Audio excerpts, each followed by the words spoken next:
தப்பு செய்கிறவன் தலைவனாக முடியாது, அந்த தப்பை தட்டி கேட்குறவன் தான் மனுஷன். ஆனால் இன்னைக்கு பல பேர் தப்பு செய்ய தூண்டுறாங்க. அந்த தீய சக்திகளை அழிக்க அறிவால ஜெயிக்க ஒரு இடம் இருக்கு. அதுதான் ஸ்ரீபுரம்தான் தட்சிணாமூர்த்தி. கத்திய தூக்கி ரத்தம் பார்க்குறவன் வீரன் இல்லை, தன் மனசுல உள்ள கெட்ட எண்ணத்தை கொல்றவன் தான் உண்மையான வீரன். உங்க புத்திய சுத்தி இருக்கிற இருட்டை விரட்ட இந்த தட்சிணாமூர்த்தியோட ஒரு பார்வை மட்டும் போதும். கொள்ளையடிக்க சொல்றதும் கொலை செய்ய தூண்டுறதும் மனுஷ உருவத்தில் இருக்கிற சில மிருகங்கள்.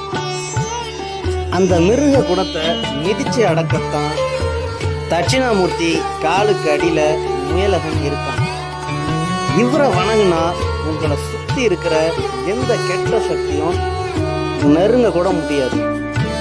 கோயிலுக்கு போறது வெறும் வேண்டுதலுக்கு மட்டும் இல்லை, நாம தவறான வழியில போகாம இருக்கத்தான். நேர்மைய வாழ்வோம், நிம்மதியா இருக்கும்.